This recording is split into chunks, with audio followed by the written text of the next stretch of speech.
भारत की राजनीति में अचानक एक शब्द गूंजने लगा है, वोट चोरी। क्या सच में हमारे लोकतंत्र की नींव हिल रही है? कांग्रेस के बड़े नेता राहुल गांधी ने दावा किया कि देश की मतदान सूची में गड़बड़ी हुई, हजारों फर्जी नाम आए, हजारों फर्जी वोट डाले जा रहे हैं। लेकिन क्या ये सिर्फ आरोप है या इसके पीछे कोई बड़ी साजिश, विदेशी ताकतें या राजनीतिक रणनीति या डिजिटल दस्तावेज की जांच? आज इसके बारे में जानेंगे।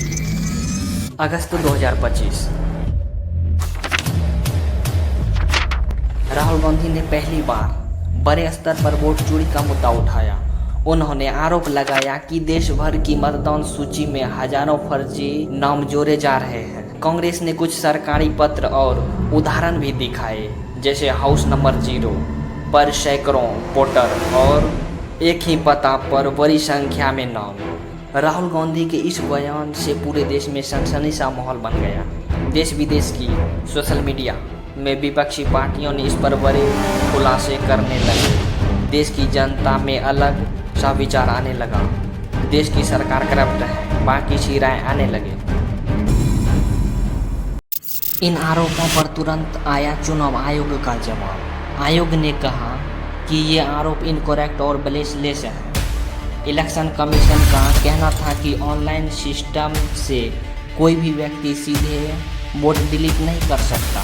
आयोग ने राहुल गांधी से या तो सबूत पेश करने को कहा या फिर लिखित में माफी मांगने को कहा, लेकिन राहुल गांधी वोट चोरी के मुद्दे पर ही बात करता रहा। कुछ मामलों में इलेक्शन कमीशन ने याद दिलाया कि पहले ही एफआईआर हो चुकी है, जिसे कर्नाटक के आलम क्षेत्र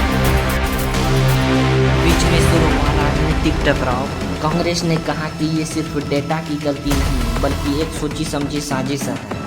वहीं सरकार और बीजेपी नेताओं ने राहुल पर पलटवार करते हुए कहा ये सिर्फ राजनीतिक नाटक यानी झूठी अफवाह फैलाने और जनता को भड़काने का आरोप लगाया गया। कुछ बयानों में तो विदेशी ताकतों का भी हाथ तक का आरोप लगाया गया। लेकिन बड़ा सवाल यह है, क्या इसके पीछे विदेशी ताकतें हैं? कुछ रिपोर्टों ने दावा हुआ कि कांग्रेस द्वारा दिखाए गए पीडीएफ फाइलें म्यांमार से बनाई गई हैं, लेकिन ध्यान देने वाली बात है अभी तक किसी स्वतंत्र एजेंसी या अंतर्राष्ट्रीय अखबार ने इसका तकनीकी सबूत पेश नहीं किया है। अंतर्राष्ट्रीय आउटलेट ने इस विवाद को कवर किया, लेकिन उसने कहीं पर भी यह साफ तौर पर नहीं कहा कि विदेशी सरकार इसके पीछे है। लेकिन सवाल यह है कि पिछले कुछ सालों में हमारे पड़ोसी देशों की सरकारें कुछ ऐसे ही छोटी घटनाओं और मुद्दों से स्टार्ट हुआ था, देखते ही देखते एक बड़ा रूप ले लिया और सरकार गिर गई, देश की इकोनॉमी डूब गई। जैसे नेपाल,